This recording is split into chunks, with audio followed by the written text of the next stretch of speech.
जहां पर उन्होंने औरंगजेब का पुतला बनाया था, उसके ऊपर में हजरत बाबा ताजुद्दीन औलिया की चादर उस पर लगाई, उसके ऊपर में जूते मारे और उसके ऊपर में उस चादर को जलाया गया। ये सबसे बड़ा जुर्म विश्व हिंदू परिषद और बजरंग दल ने किया।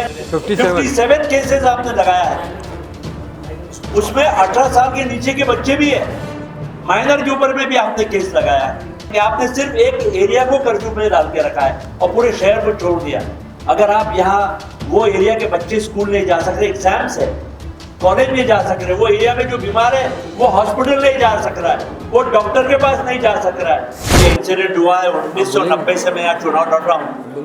मध्य नागपुर में मैंने 5 चुनाव लड़ा है। मेरे से पहले आसिफ कुरैशी के वालिद साहब शौकत कुरैशी साहब यहाँ पर 5 साल एमएलए थे। उसके पहले याकूब साहब यहाँ पर एमएलए थे।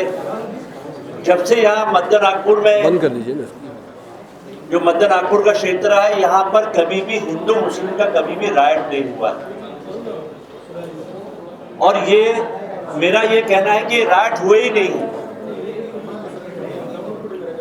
एक बात मैं साफ करना चाहता हूँ, जो सरकार ने जो मुद्दा उठाया है, यहाँ पर सरकार, मैं ये दावा दे रहा हूँ, ये महाराष्ट्र सरकार ने ये मुद्दा उठाया है औरंगजेब का, और यहाँ पर मंच पे जो बैठे हैं, यहाँ पर हमारा कोई भी जो मुद्दा है औरंगजेब का, ये हम ये मुद्दे के लिए नहीं आए हैं। ना हमारे नागपुर शहर के लोग यहाँ औरंगजेब की बात करने के लिए आए हैं।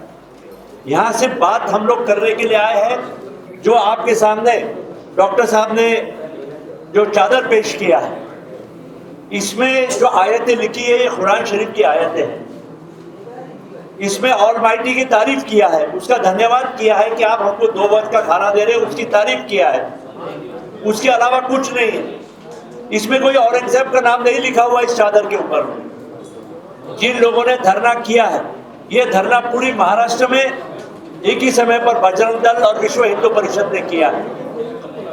उन्होंने सबसे बड़ा ब्लंडर ये किया है, जहां पर उन्होंने औरंगजेब का पुतला बनाया था, उसके ऊपर में हजरत बाबा ताजुद्दीन औलिया की चादर उस पर लगाई, उसके ऊपर में जूते मारे और उसके ऊपर में उस चादर को जलाया गया। ये सबसे बड़ा जुर्म विश्व हिंदू परिषद और बजरंग दल ने किया, जिसे ऑन पेपर अरेस्ट किया गया, फॉर्मेलिटी के लिए गाड़ी में बिठाया गया, कोर्ट लिया गया और उन्हें कोर्ट से तुरंत छुटा लिया गया। मुझे बताइए, ये क्या पक्षपात नहीं है? जो लोग पढ़े लिखे आईटी इंजीनियर्स हैं, उनको 4थे माले से जाकर जो मस्जिद के अंदर में दिन भर प्रार्थना कर रहे हैं, 10 बजे प्रार्थना खत्म होती है, 10:05 को घर पहुंचते हैं। मस्जिद की वीडियो में दिखाई दे रहा है कि ये सब लोग प्रार्थना के अंदर में, ये सिविल इंजीनियर है, आईटी इंजीनियर है, पढ़े लिखे लोग हैं, कोई डॉक्टर्स है। 10 बजे तक प्रार्थना रहती है। अभी हम लोग जो है जैसा गीता पढ़ते हैं वैसा कुरान पढ़ा जाता है 8 बजे से लेकर रात के 10 बजे तक।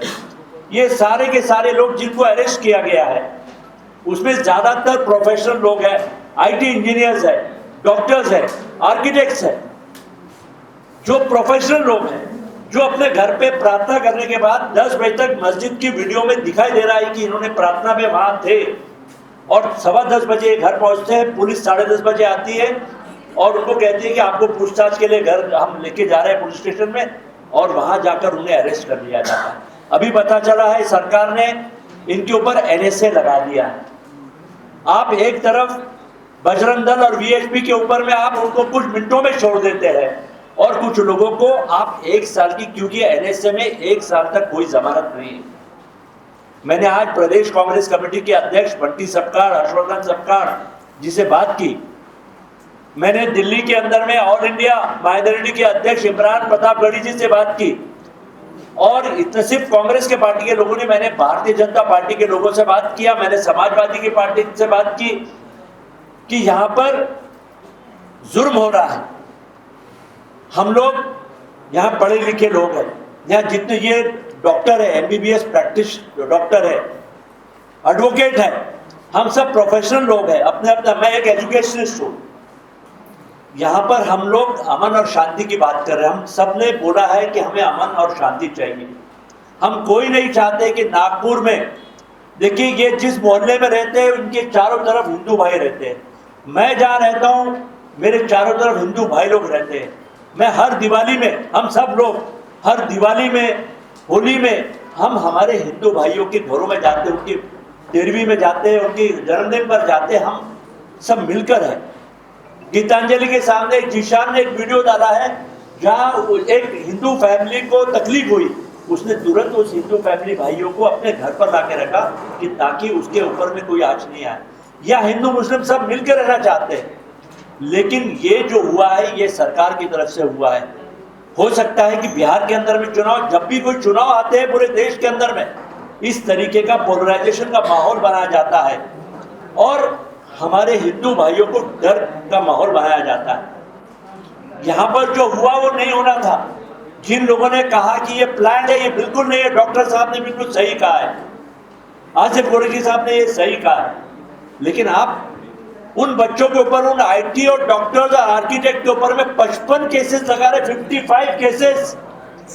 मुझे बताइए कि 55 केसेस किसके ऊपर लगा रहे? 57 केसेस आपने लगाया है। उसमें 18 साल के नीचे के बच्चे भी है, माइनर के ऊपर में भी आपने केस लगाया है। अरे हम तैयार है, आपको अरेस्ट करना है तो मैं जेल जाने के लिए तैयार हूं। हम सब जेल जाने के लिए तैयार, हमें अरेस्ट कर दीजिए आप एक साथ के लिए। मैं आज ही पुलिस कमिश्नर के पास जाके अपनी अरेस्ट देने के लिए तैयार हूं। लेकिन उन लोगों के ऊपर में अन्याय मत कीजिए जो कहीं पर भी इन्वॉल्व नहीं है। बेकसूर लोगों को, कल रात में 2-2:30 बजे तक मैं गणेशपुर पुलिस स्टेशन में था। पुलिस वाले पहचानने के लिए तैयार नहीं, बात करने के लिए तैयार नहीं। एक पुलिस वाले ने मुझे कान में कहा कि साहब हमको मालूम है कि हम अन्याय कर रहे हैं आप लोगों के ऊपर में, रमजान का महीना है, आप तो पानी भी नहीं पीते। यहाँ जितने वहीं पे बैठे हैं ये सब रोजगार लोग बैठे हैं। हम लोग सुबह 4 बजे से लेकर शाम के 6:30 बजे तक पानी तक नहीं पीते हैं और हम रमजान में झूठ नहीं बोलेंगे। शौकत कुरैशी साहब एमएलए थे, कभी राइट्स नहीं हुआ। याकूब कबर साहब एमएलए थे, कभी राइट्स नहीं हुआ। मैं खुद इतने साल एमएलए था, कभी राइट्स नहीं हुए। वजह क्या है? उसकी जड़ क्या है? जड़ ये है कि आपने हजरत बाबा ताजुद्दीन औलिया, जहां हिंदू भाई लोग ज्यादा मानते हैं, अजमेर शरीफ में हमारे हिंदू भाई लोग ज्यादा जाते हैं, उनकी चादर को आपको जलाने का कोई हक नहीं था। आपने लोगों को उस्काने का काम किया। माइनर बच्चे, अनपढ़ बच्चे जिनको कोई कुछ नहीं मालूम है, उन लोगों ने जाकर वहां किया। और आप पूरे शहर के अंदर में, हंसापुरी के अंदर में, हंसापुरी के लोगों को वहां पे आपने टारगेट कर दिया कि आप 500 लोगों को अरेस्ट करेंगे। भाई 500 लोगों का फिगर कहां से आया? क्यों सरकार यहाँ के पुलिस वालों के ऊपर में प्रेशर बना रही है? ये सरकार की तरफ से हो रहा है, ये पुलिस वालों की तरफ से नहीं आ रहा। हमें बहुत अच्छा पुलिस कमिश्नर मिला है, आप उसके सारे इंटरव्यू देख लीजिए, सारे वो सच्चाई बयान कर रहा है। एक भी जिन पुलिस वालों को मार लगे, हम सब मंच पे हम वहां नहीं देंगे, हम उनसे जो गलत हुआ है हम उसका कंडेम करते हैं। मैंने प्रदेश के अध्यक्ष जी से बात किया है कि हमें गवर्नर का टाइम चाहिए, हम सब गवर्नर से मिलने के लिए जाने वाले हैं। गवर्नर जैसे ही टाइम देगा हम लोग सब गवर्नर से मिलके इसको सुलझाने के लिए चाहते हैं। और अगर आप ये कर्फ्यू ज्यादा दिन रखेंगे, आपने सिर्फ एक एरिया को कर्फ्यू में डाल के रखा है और पूरे शहर को छोड़ दिया। अगर आप यहाँ वो एरिया के बच्चे स्कूल नहीं जा सक रहे, एग्जाम्स है, कॉलेज नहीं जा सक रहे, वो एरिया में जो बीमार है वो हॉस्पिटल नहीं जा सक रहा है, वो डॉक्टर के पास नहीं जा सक रहा है। मैं सरकार से हाथ जोड़ के विनती करने के लिए ये कहना अपील करता हूँ कि ये एरिया से आप कर्फ्यू हटा दीजिए। लोग खाली पीली बैठे हैं, व्हाट्सएप पे है, आप सबसे पहले शहर का इंटरनेट बंद कर दीजिए, जिससे ये हवा फैल रही है, गलत हवा फैल रही है। आप वो इलाके का इंटरनेट बंद कर दीजिए, लेकिन आप कर्फ्यू हटाइए, क्योंकि हमारे आखिरी के 10 दिन बचे हुए। तो आप दुकान बंद करके लोग दुकान चालू हो जाएंगे। देखिए हमारे हंसापुर में सारे हिंदू भाइयों की दुकान है और पूरा मोमिन, पूरा सारा मुसलमान हिंदू भाइयों से जाके खरीदी करता है। पूरा हंसापुरी में एक भी मुसलमान की दुकान नहीं है, पूरा हंसापुरी में। वो मुझे हिंदू भाई, मेरे हंसापुरी के हिंदू भाइयों ने कहा कि अनिल भाई कर्फ्यू बंद है, इसको खोलाइए ताकि हमारा धंधा होगा ये आखिरी 10 दिन में। तो मैं अपील करता हूं सरकार से कि आप कर्फ्यू खत्म करिए, डाइवर्ट होगा आदमी, लोग काम धंधे से लगेंगे, जो हो गया सो हो गया।